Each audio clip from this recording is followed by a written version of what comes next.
자, 허생전. 왜? 네, 크게 해야 돼요.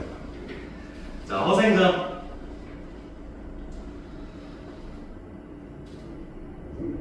잠깐만, 이거 안 보이겠지? 오케이. 자, 허생은 남산 아래 북적골.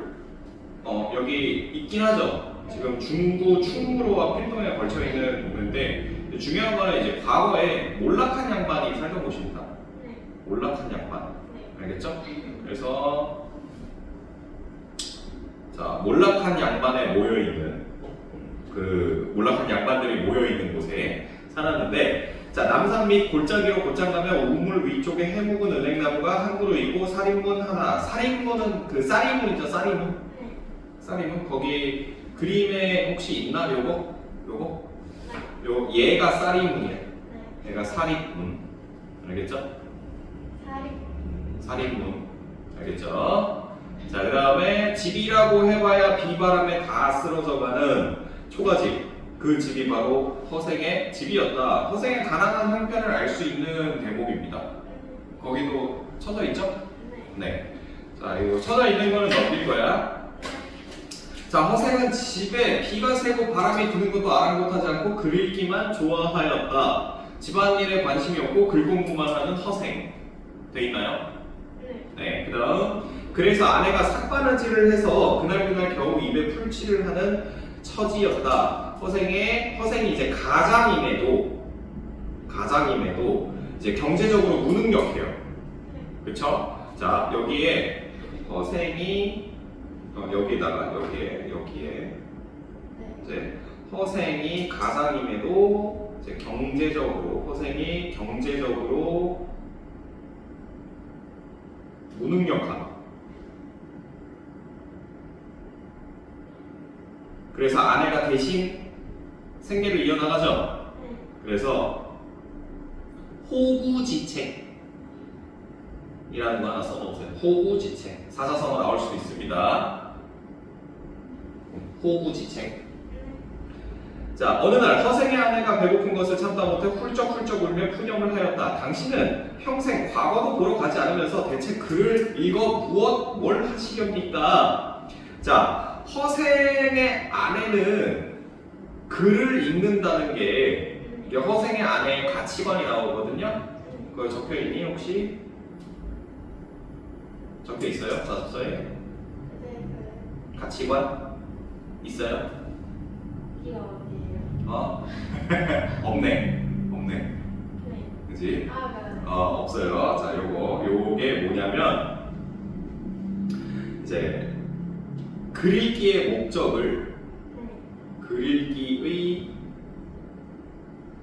목적을 입신양명으로만 생각하는 거예요.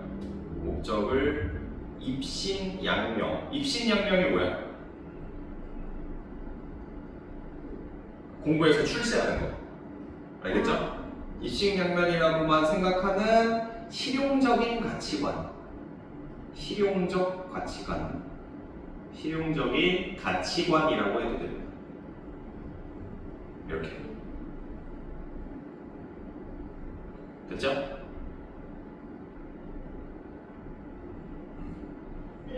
네. 그러나 허생은 아무렇지도 않게 껄껄 웃으면서 말했다. 내가 아직 글이 서툴러 그렇소. 이게 자기 수양의 목적을 두며 글을 읽는 허생이라고 하죠. 즉 허생의 가치관은 비실용적인 가치관이에요. 허생의 가치관은 자기 수양이 목적이죠. 글 읽기가. 그래서 비실용적이다. 가치관을 가지고 있다 라고 해주시면 되겠습니다.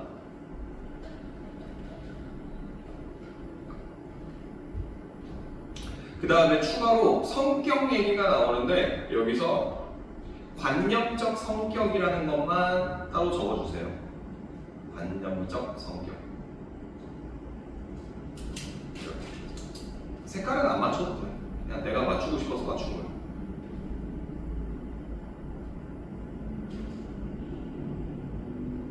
자, 그 다음 그럼 공장이 노릇도 못한단 말입니까? 공장이가 뭐예요? 그럼 공장인 노릇도 못한단 말입니까? 네. 너 거기다 줄 치면 안 되지, 녀석아. 아니 이거 잘못했어. 잘못 줬구나. 알았어. 자, 공장인은 이제 뭐 만드는 사람이죠. 네. 그것도 못한대요. 자, 배우지 않은 공장인 노릇을 어떻게 한단 말이에요? 그러면 장사치 노릇이라도 하지요. 자, 줄 치시고 허생에게 돈 벌어올 것을 요구함. 허생에게 돈을 벌어올 것을 요구함. 요구함.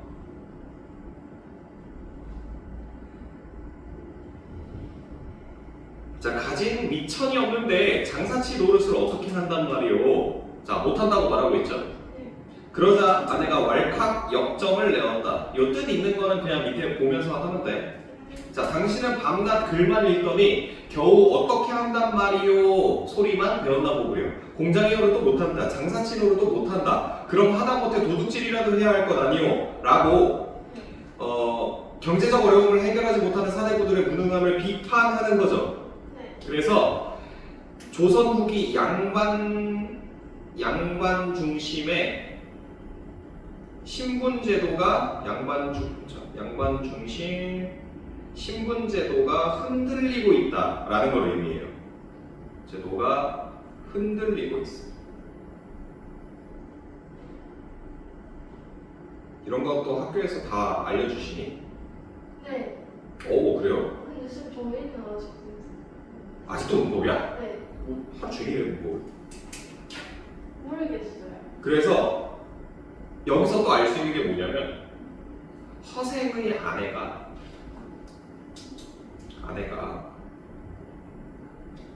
작가의식을 대변해요. 대변함. 그러니까 작가가 하고 싶은 말을 허생의 아내의 말을 입을 빌려서 하고 있는 거예요. 네. 이해돼? 네. 오케이. 자, 허생이 이 말을 듣고 책장을 덮어 치우고 벌떡 일어났다. 아깝구나. 내가 애초에 글을 읽기 시작할 때 꼭 10년을 채우려 했는데 이제 겨우 7년밖에 안 되었으니 어쩔 거다 하고 뭐 그냥 똑같은 얘기 하고 있죠. 아내의 질책에 결국에는 글 읽기 중단했습니다. 오. 결국에는 글 읽기 중단하고 자, 어떻게 하는지 한번 봅시다. 전개. 자, 허생은 그 길로 문 밖으로 나섰다. 그리고 이제 그러나 서울 장안에 아는 사람이라고는 한 사람도 없었다. 허생은 곧장 종로 내거리로 가서 아무나 길 가는 사람을 붙잡고 물었다. 여보시오, 서울 장안에서 누가 제일 부자요?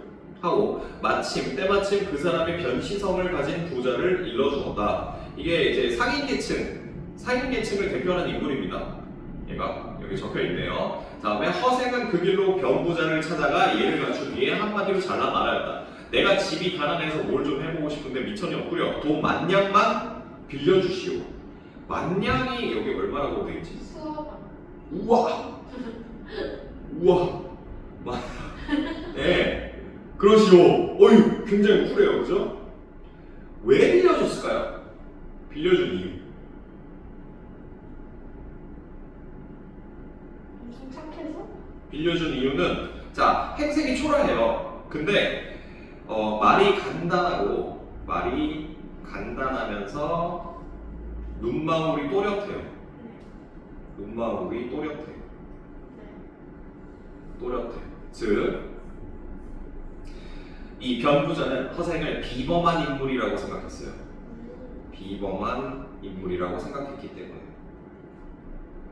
이게 서술형은 안 보지? 네. 비범한 인물이라고 생각했기 때문에 돈을 빌려줬다라고 생각했기 때문에 이게 그 답으로 나올 수 있어요. 이렇게. 알겠지? 써놨어? 적혀있어. 미리 얘기해. 자, 변부자는 어쨌든 여기 있네요. 여기는 이제 변부자의 성격이죠. 배포가 크고 대범한 변부자의 성격. 자, 수억원을 내줬어요. 이야. 자, 허생은 돈을 받더니 고맙다는 인사 한마디 없이 아주 비범한 인물이니까. 알겠지? 그때 병부자 집에는 자식과 손님들이 많이 모여 있었다. 허생을 보니 그 몰골이 영랑 없는 거지였다. 선비랍시고 허리에 띠를 두르기는 하였지만 술이 다 빠졌고 가죽신을 신었지만 굽이 다 닳아 빠졌다. 낡아 빠진 갓에다 떼국물이 줄줄 흐르는 두루마기를 걸치고 허연 콧물까지 훌쩍거리는 폼이 거지 중에도 산거지였다. 자, 요거 허생의 궁색한 외양 묘사죠. 자, 페포파립이라는 사자성어 문제로 나올 수도 있습니다. 페포파립 나와 있어? 잠시만요. 네, 없을 걸. 그 상거지가 어딨어요? 산거지였다. 거지. 밑으로 쭉 봐봐. 상거지. 뭐가 있냐고? 이거 페포파립이라는 단어가 있네. 페포파립 사자성어입니다. 무슨 뜻이에요? 이거요. 아, 궁색한 외양이에요. 궁색한 외양을 묘사하는 궁색한 외양이라는 뜻이에요. 네, 그래서 그다음 허생이 횡하니 그냥 바로 그냥 나가고 나자 모두들 어리둥절해서 물었다. 왜 물어봤어요? 여기 물어본 이유. 거짓골 한 사람에게 큰 돈을 빌려줬어. 거짓골을 한 사람에게 선뜻 큰 돈을 빌려줬기 때문에 그죠? 큰 돈을 빌려줘서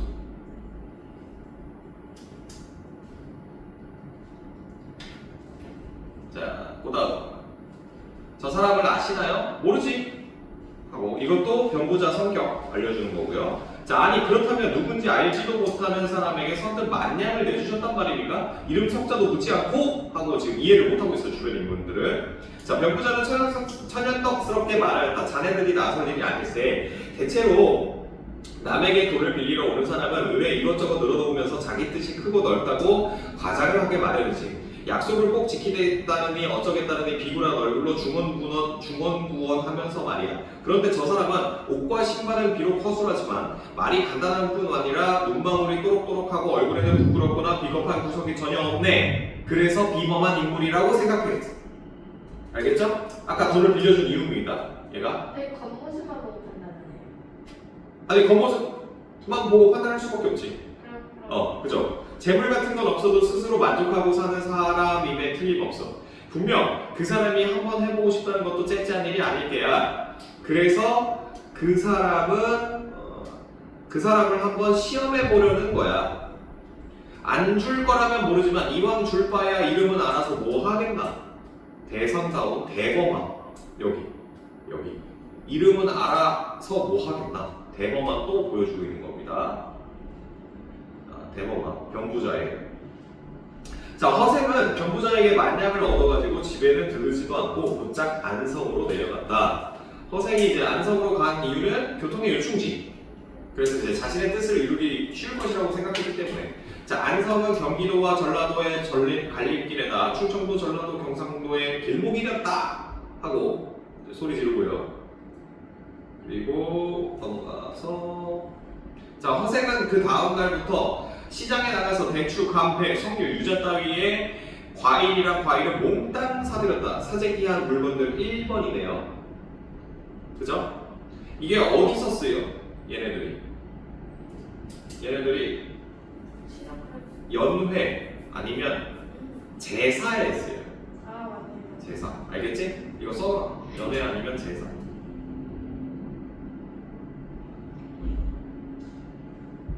자, 파는 사람이 부르는 대로 값을 다 주고 팔지 않는 사람에게는 값을 배로 주고 사들였다. 그리고 사는 족족 창고 깊숙이 넣어 두었다. 얼마 안 가서 나라 안에 과일이랑 과일을 모두 동이 나버렸다. 오.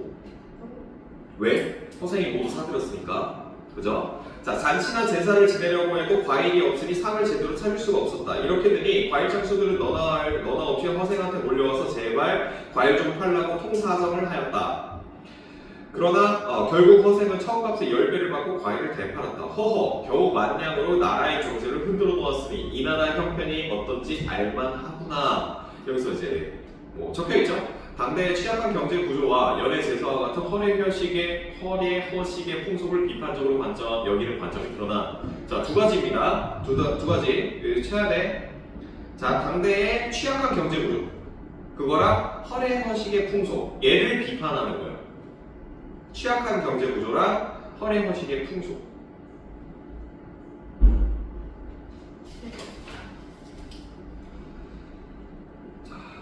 그 다음에 그래서 이 사재기한 물건이 뭔지랑 사재기한 이유는 뭐예요? 연회와 제사에 쓰이기 때문에. 그래서 이를 통해 알 수 있는 건 뭐예요? 허례허식의 풍속. 알겠지? 자, 그 다음에 허생은 이렇게 탄식하고는 또 칼, 호미, 실이며 배소 따위를 모조리 사들여 제주도로 건너갔다. 요거는 이제 그리고 그것을 팔아 말총이란 말총 그 갓 만들 때 쓰는 거야. 알겠죠? 그 다음에 그 말의 꼬리, 갈기, 그거 말총이라고 그래요. 엄청 비싸요. 자, 말총이란 말총을 모두 걷어들였다, 모두 샀다. 자, 말총은 갓과 망건, 아이고 나오네. 갓과 망건을 만드는 재료였다. 자, 몇 해 못 가서 이 나라 사람들은 모두 머리를 싸매지 못할 게야. 과연 얼마 가지 않아? 나라의 갓값과 망건값이 10배로 훌쩍 뛰었다. 그렇게 해서 허생은 엄청난 돈을 긁어모으게 되었다. 자, 요거 매점매석이죠. 매점매석. 이런 의미가 매점매석이라고 해요. 이 말을. 알겠죠? 되게 머리가 좋네요. 그래서 얘도 그렇지. 얘도 경제 구조의 취약성과 뭘 비판하려고? 아까 네 글자. 허례허식. 네 글자가 아니라 그죠? 네 글자는 맞지. 허례허식 풍조 비판하려고. 알겠지? 네. 비판하려고 요렇게 글을 쓴 거야. 됐죠? 오, 돈 많이 벌어갖고 지금 아주 이렇게 아주 좋아요, 그죠? 자, 그 다음에 어느 날 허생은 바닷가로 나가 늙은 뱃사공을 붙잡고 은근히 물었다. 영감, 혹시 바다 멀리 사람이 살만한 빈 섬 하나 없던가? 요거는 이제 자신의 이상을 시험하고 뭐 이렇게 나와 있죠. 여기는 이렇게 두 개. 자신의 이상을 시험한 나라의 근심거리 도둑대 문제를 해결하고자 이렇게. 있었지요. 제가 언젠가 큰 바람을 만나 서쪽 바다로 줄고 사흘 밤낮을 가다가 한 섬에 닿았었지요. 아마 사문과 장기의 중간. 사문이랑 장기는 뭐 나와 있죠. 사문은 마카오, 장기는 나가사키. 알겠죠? 거기에 중간쯤 될 겁니다. 꽃과 잎이 저절로 피어나고 과실과 오이가 철따라 있고. 자, 여기 꽃과 잎이부터 여기 꽃과 잎이 저절로 여기서부터 또 물고기가 사람을 보고도 놀라지 않더이다. 이상향의 모습입니다. 문제로 나올 수 있어요. 이상향의 모습.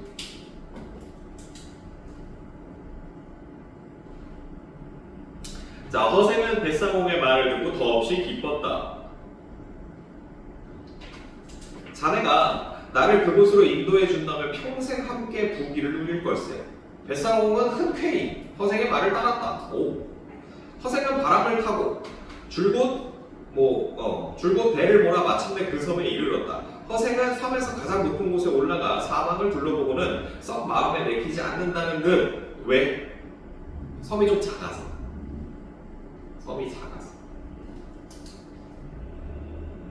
본인의 생각보다 섬이 작아서. 자, 땅이 천리도 채 못되니 여기서 무엇을 한단 말인가? 그렇지만 땅이 기름지고 물이 좋으니 아쉬운 대로 부잣집 늙은이 노릇은 할 수 있겠구나. 텅 빈 섬에 사람이라고는 하나도 없는데 대체 누구와 더불어 산단 말씀이요? 뱃사공이 고개를 갸우거리며 물었다. 덕이 있으면 사람이야 저절로 모이게 마련이지. 여기 덕이 있으면 사람이야 저절로 모이게 마련이지.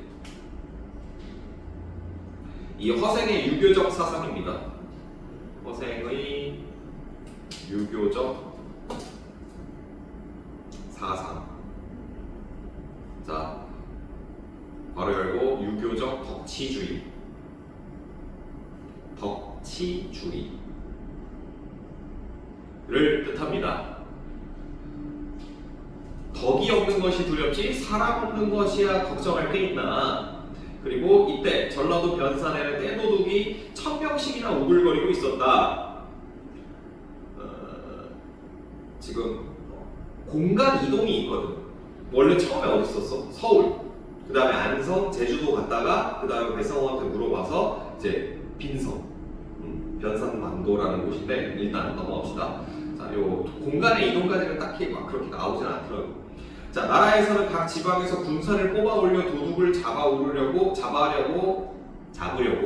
무진 애를 썼지만 속수무책이었다. 이것도 무능력한 모습을 보여줍니다. 이것도 속수무책이었다. 여기까지. 나라의 무능력한 모습. 무능력한 모습.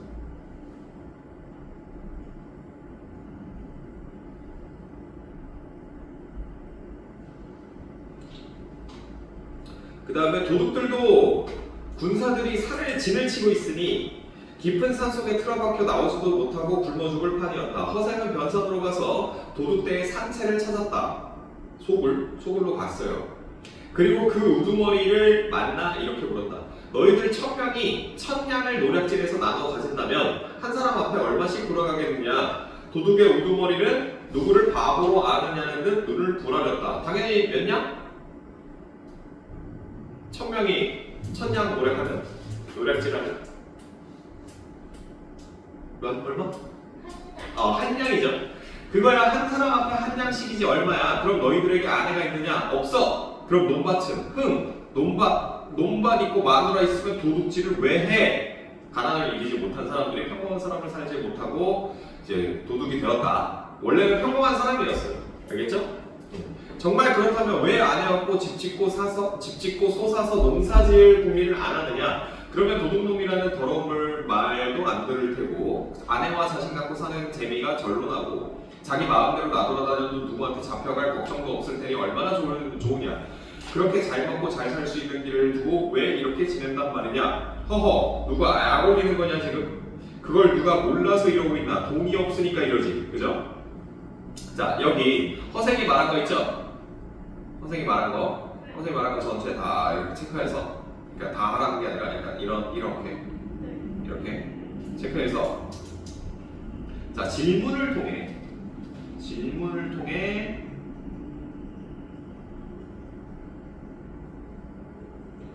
도둑들이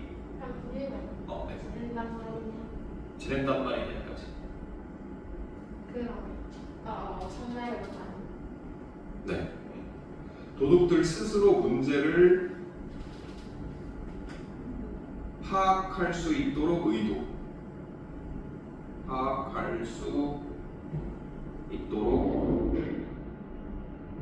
의도함 라고 보면 되겠죠. 보여줄게. 질문을 통해 도둑들 스스로 문제를 파악할 수 있도록 의도함.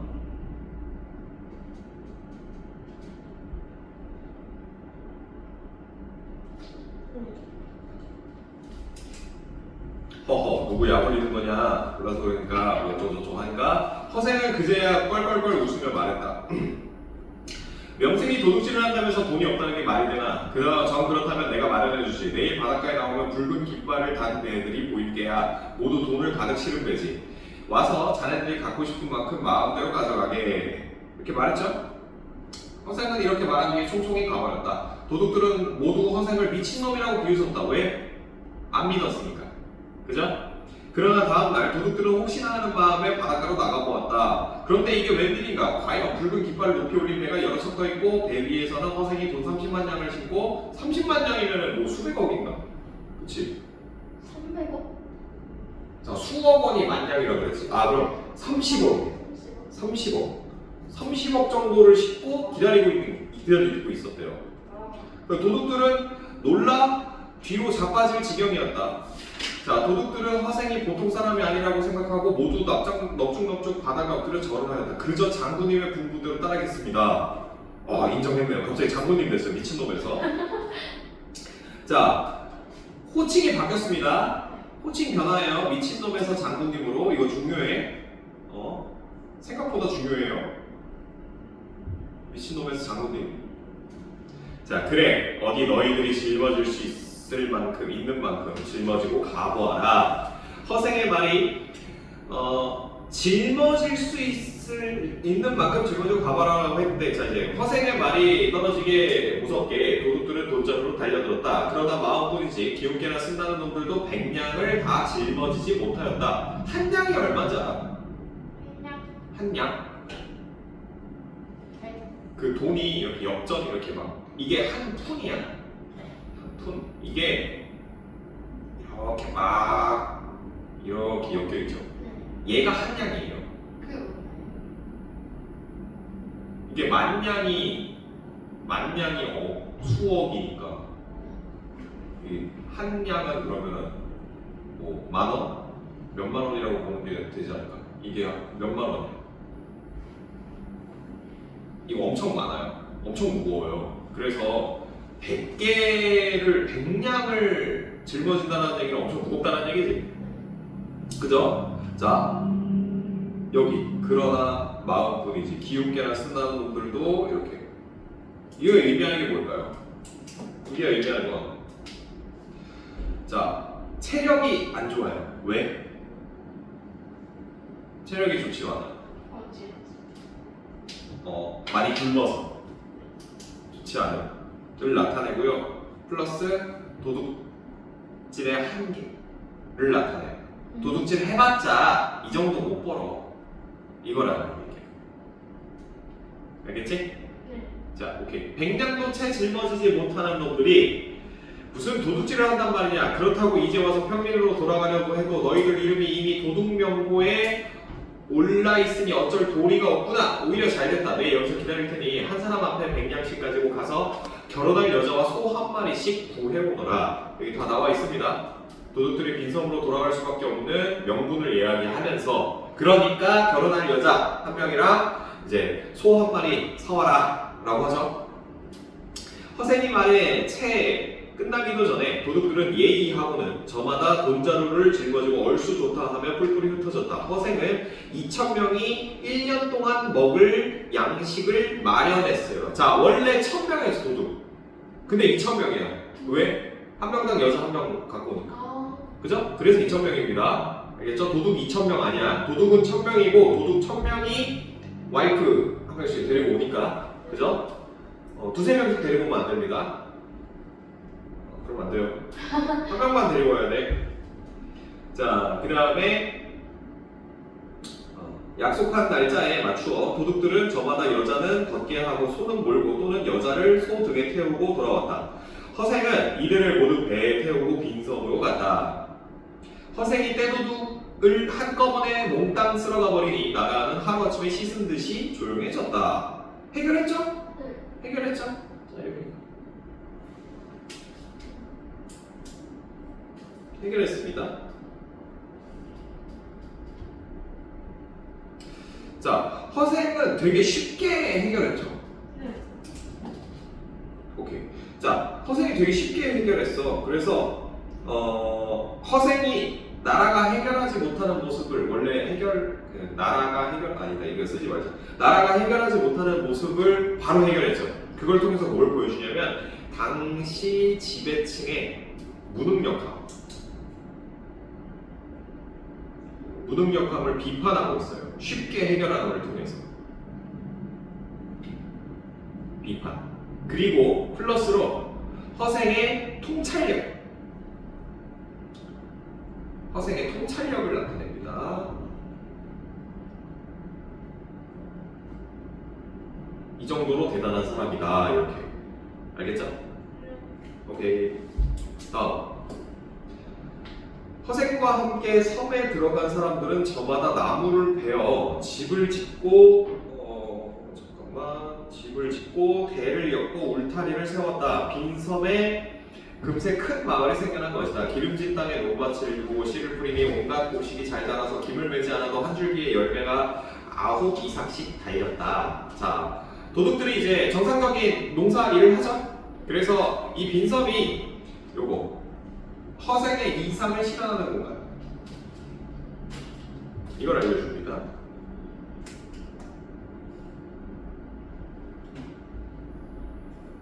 곡식을 거두어서는 3년 동안 먹을 양식을 저장하고 나머지를 모두 배에 싣고 장기도에 가서 팔았다. 장기도는 일본의 영토인데 아까 나가사키라고 그랬죠? 나가사키인데 때마침 흉년이 든 참이라 가지고 간 양식을 모두 팔고 은 100만 냥을 벌어가지고 돌아왔다. 이제야 뭘 좀 해본 것 같구나. 자, 요거는 부분적이나마 허생의 이상이 실현된 라고 볼 수 있습니다.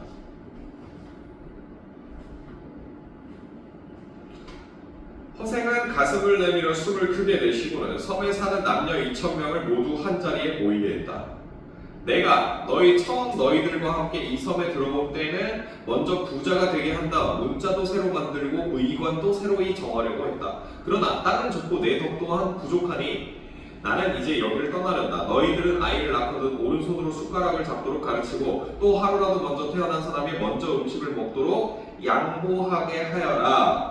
여기서 중요한 거. 자, 일단은 여기 본래 계획했던 목표를 이루지 못했습니다. 알겠죠? 그 다음에 아이를 낳거든. 요거는 기본적인 예의 범절과 양보의 미덕만 가르칩니다.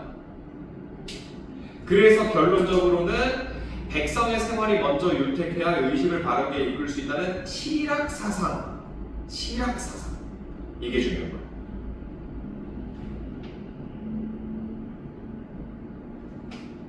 자, 그러고는 자기가 타고 갈 배 한 척만 남겨두고 나머지 배는 모두 불살라버렸다. 아니 왜 갑자기? 왜 불태웁니까? 여기는 좀 이유가 있어요. 이 외부와의 왕래가 외부와 이제 왔다 갔다 하는 거, 왕래가 재앙의 근원이 된다는 인식이 있었어요.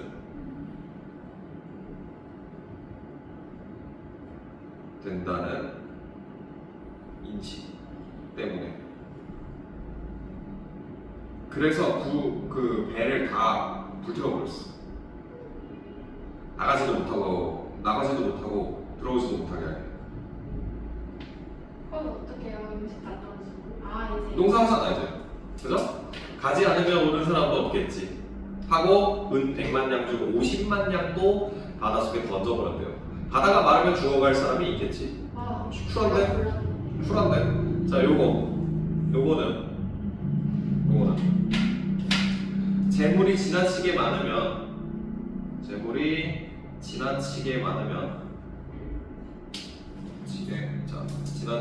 많으면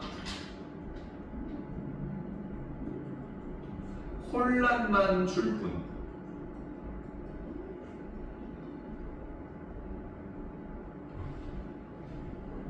이라고 생각했다.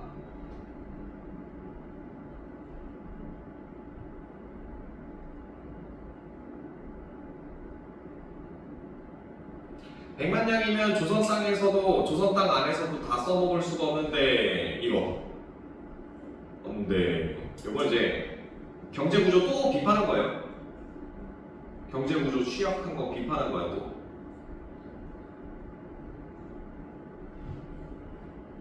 하물며 이 조그만 섬에서 어디에 쓰랴?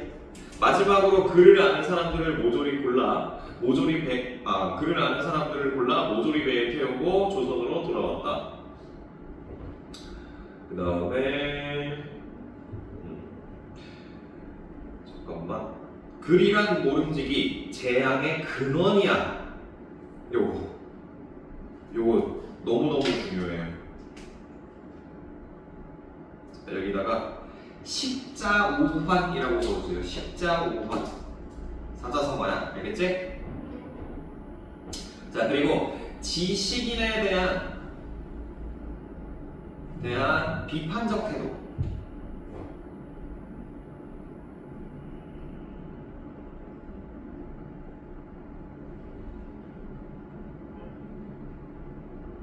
그래서 뭐라 그랬어? 아까 섬에서 그 도둑들한테 오른손으로 숟가락 들어. 그리고 먼저 태어난 사람한테 음식 양보해. 그것만 가르쳐준 거예요. 글자 안 가르쳐주고. 알겠죠? 그래서 이 섬에서 재앙의 뿌리를 없애버려야지. 허생은 조선에 돌아오자마자 남은 50만 양을 가지고 나라를 두루 돌아다니며 가난하고 의지할 곳 없는 사람들을 도와줬죠? 그리고 또 그러고도 10만 양이나 남았다. 이 돈으로 병부자한테 빌린 돈을 갚아야겠다. 허생은 참으로 오랜만에 병부자를 찾아왔다. 나를 알아보시겠소? 병부자는 허생의 얼굴을 찬찬히 살펴보더니 말했다. 자네 얼굴빛이 전보다 조금도 나아진 것이 없으니 만냥을 고스란히 잃어버린 모양이군. 자, 여기 요 문장이 의미하는 건 이제 세속적인 기준으로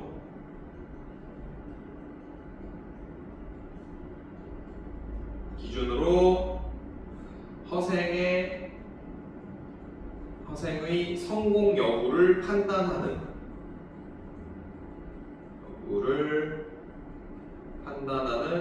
변부자라고 볼 수 있습니다.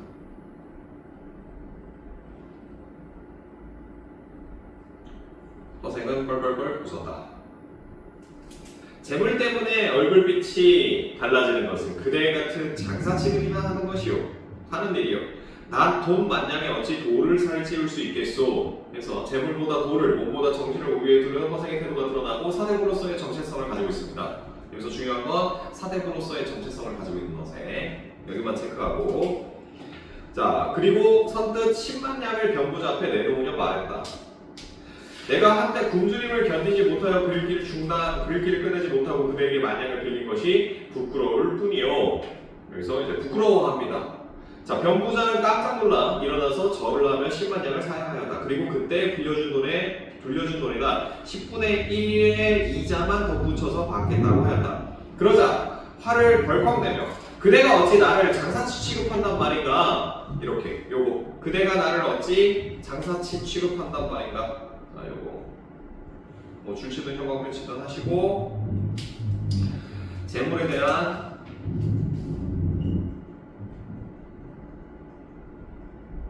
사대부로서의 가치관라고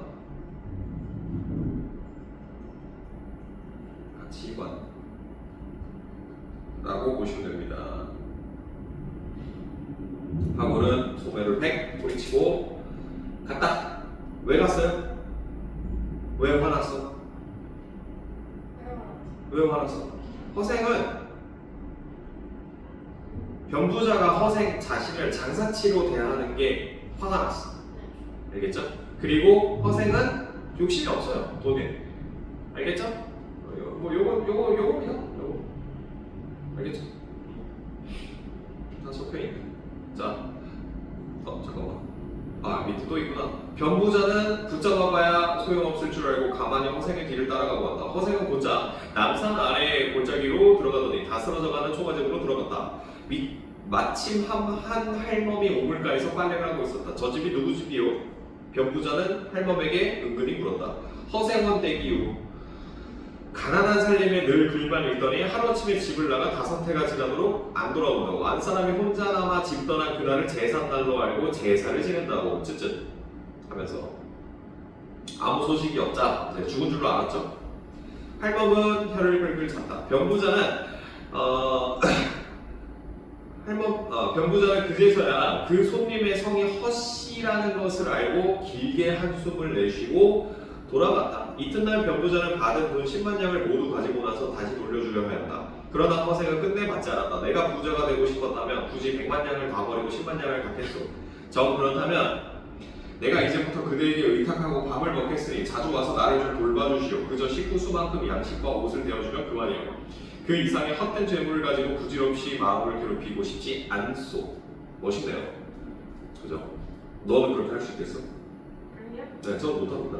자, 병부자는 가짓말로 허생을 설득하여 보았으나 허생은 그 끝내 듣지 않았다. 병부자는 그때부터 허생의 집에 양식이나 옷이 떨어질 때가 되면 몸소 찾아가 도와주었다. 허생은 언제나 그것을 기쁘게 받아들였다. 그렇지만 조금이라도 많이 가지고 가면 금방 좋지 않은 기색을 내보였다. 어째서 나에게 재앙을 떠안기려 하는 것이오. 자, 여기 내가부터 어째서까지 딱 참고하시고 이 돈에 대한 허생의 인식입니다. 뭐라고 할 수 있을까요? 관심 없어요. 생계를 위해서 필요해. 생계를 위해선 필요하지만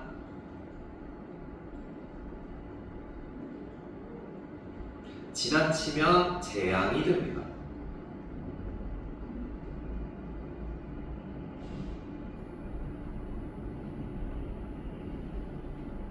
그래서 적당히 해야 돼요.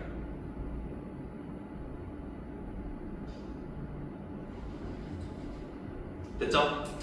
그 다음에 조금이라도 많이 가지고 가면 여기서 안분지족 여기 돼 있죠?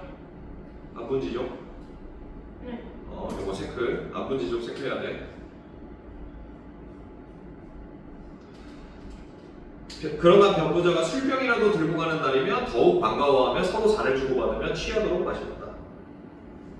몇 해를 이렇게 지나는 사이에 두 사람의 적은 날로 두터워져 갔다. 어느 날 병부자가 내내 궁금하던 것을 조용히 물었다. 5해 동안 어떻게 100만 냥을 벌었소? 이제 이윤 추구를 최고로 여기죠. 병부자는. 그건 어려운 일이 아니에요. 우리 조선은 외국과 무역이 적고 수레가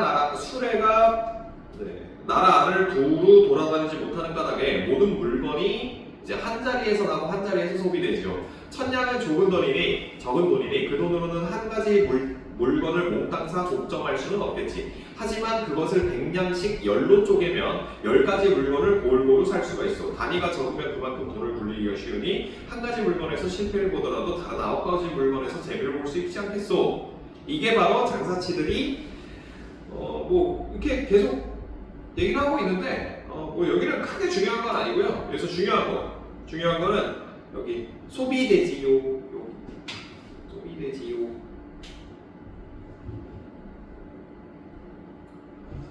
요것도 취약한 경제구조 비판.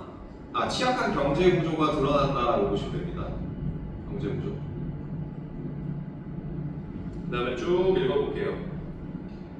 그러나 만냥을 가진다면 수레째로 몽땅 살 수 있고 배에 실린 물건이면 배째로 몽땅 살 수 있고 한 고울에 가득 찬 물건이면 온 고울을 통틀어 살 수 있지. 마치 그물로 한꺼번에 걸어 모으듯이 나라 안에 물건을 몽땅 사들일 수 있단 말이오. 이렇게 한 가지 물건을 독점해버린다면 그 물건이 동일하면서 장사치들도 어떻게 손을 써볼 도리가 없겠지. 그렇게 되면 값이 천정부지로 뛰는 데지. 그러니까 만냥을 가지고 100만 냥을 버는 것은 어려운 일이 아니오.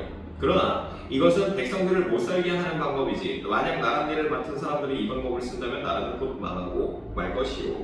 이거는 이제 사색이고 이렇게 얘기했죠? 네, 얘기했습니다. 병부자는 가만히 다 듣고 나서 다시 물었다. 그럼 어떻게 내가 만냥을 선뜻 내어줄 것이라고 생각했소? 그 해석은 대답하였다. 그거야 하늘의 뜻에 달린 것이지 내가 어떻게 미리 알 수 있겠소? 운명론적 세계관. 요거 체크. 내 짐작으로 내 재주가 100만 냥을 모을 수 있다고 생각은 했지만 일이 이루어지고 말고를 어찌 내 맘대로 할 수 있겠소. 그대가 내게 10,000냥을 내어준 것도 내가 그 돈을 받아서 100만 냥을 번 것도 결국 하늘의 뜻에 갈릴 것이 아니겠소. 되게 많다. 언제 끝나니? 자, 그러니 내 말을 들어준 그대는 복이 있는 사람이요. 더욱더 큰 부자가 되려는 하늘의 뜻이지. 내가 만약 내가 이 일을 사사로이 했다면 일이 어떻게 되었을지 어찌 알겠소. 병부자는 허생의 말을 듣고 참으로 감탄하지 않을 수가 없었다. 자기 같은 장사치들은 도저히 상상도 못할 매포요 도량이었다. 병부자는 허생 같은 선비가 초야에 묻혀있는 것이 안타까웠다. 바야흐로 지금 사대부들은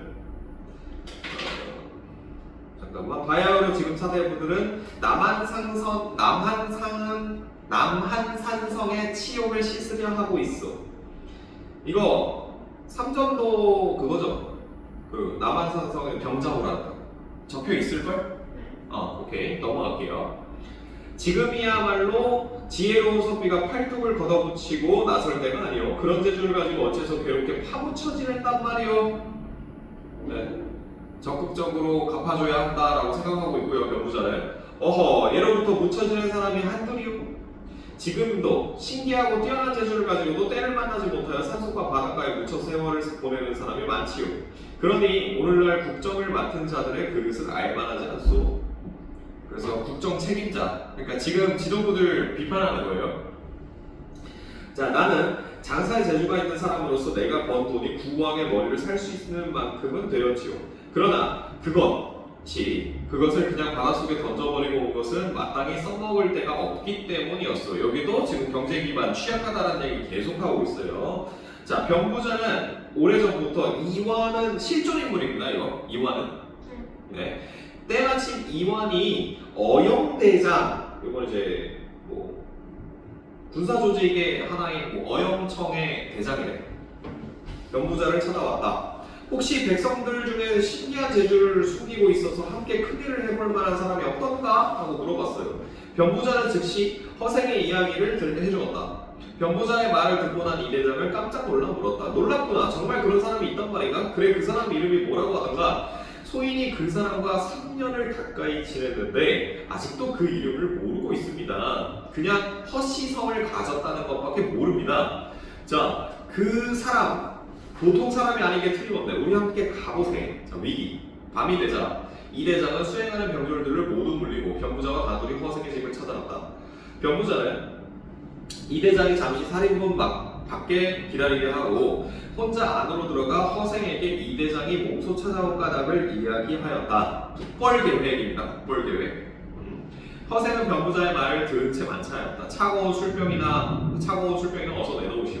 병부자는 하는 수 없이 술병을 풀어 둘이서 잔을 주고받았다. 그러나 병부자는 술을 마시면서도 문 밖에 세워둔 이 대장에게 마음이 쓰였다. 맞이 안 하고 그냥 술부터 마시니까. 그래서 거듭 이야기를 하였지만 허생은 도무지 알아보지 않았다. 어느덧 밤이 깊었다. 이거를 왜 세워뒀냐면 왜 세워둔 이유가 있습니다. 이유가 있냐면 뭐냐면 자, 이 대장을 시험해 보기 위해서. 아, 여기 있구나. 아, 있네요. 네, 있습니다. 이거 중요해요. 알겠죠? 체크해놔. 따로 네모쳐둔.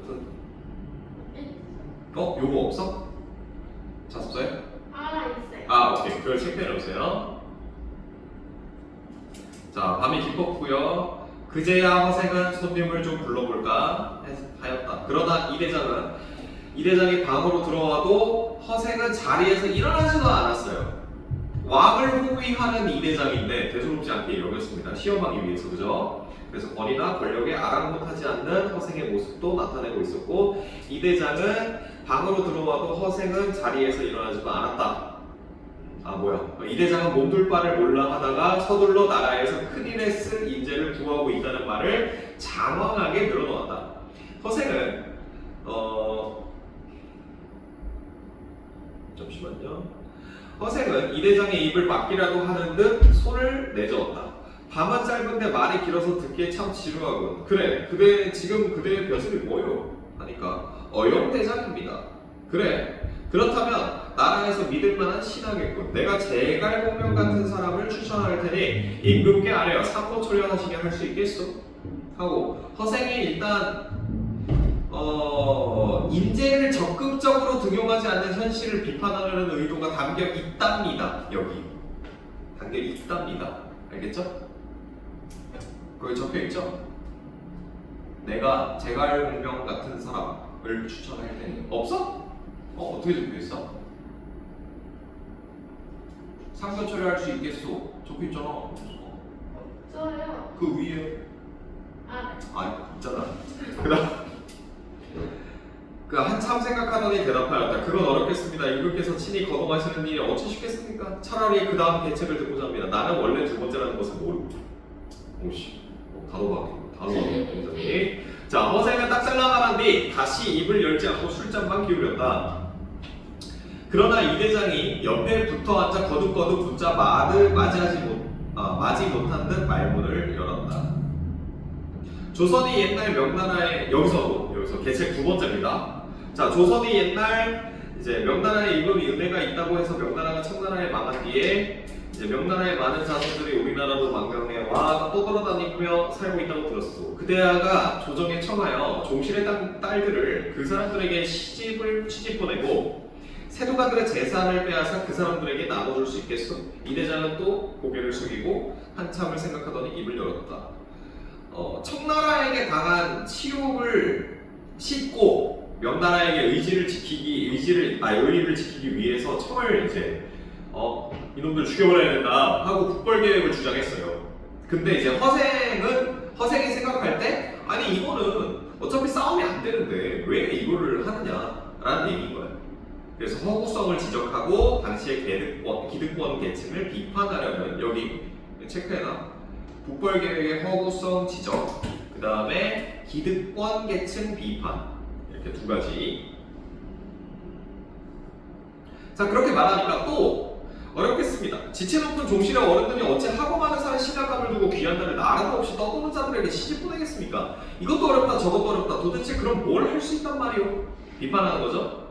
그럼 아주 쉬운 일이 한 가지인데 할 수 있겠어? 그 말씀을 듣고자 합니다. 자, 무릇 천하를 도모하고자 한다면 먼저 호걸들과 사귀지 않으면 안 될 것이오. 자, 계책 3번인데 남의 나라를 치고자 한다면 첩자를 보내지 않고는 성공할 수 없는 법이오. 지금 청나라가 천하의 주인이라고는 하지만 중국 사람들과는 친하지 못한 판이니 다른 나라보다 먼저 항복을 한 우리나라를 제일 믿고 있을 게 아니오.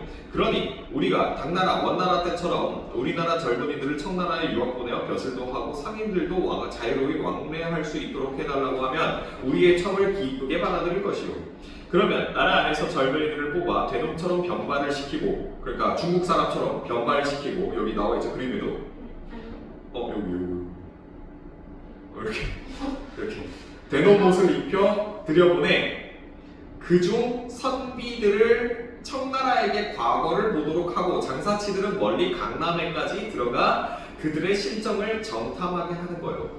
그러면서 그곳의 호걸들과도 상의해 한다면 그때 비로소 천하를 도모하여 병자호란의 치욕을 씻을 수 있을 것이요. 자, 청나라를 치자는데 청나라랑 친하게 지내라라는 얘기죠. 이 대장을 얼빠진 듯 가만히 듣고 있다가 겨우 입을 열었다. 사대부들이 모두 몸을 삼가고 예법을 지키는 마당에 누가 제 자식의 머리를 깎고 되놓은 옷을 입히겠습니까? 그러자 허생이 자리를 박차고 일어나 버럭 화를 내었다. 그 사대부란 놈들이 도대체 어떤 놈들이냐? 의복은 온통 희게만 입으니 이것은 상을 당한 사람의 옷차림이요. 머리털을 한데 묶어 송곳처럼 상투를 두니 이것은 남쪽 오랑캐들의 풍습이 아니냐?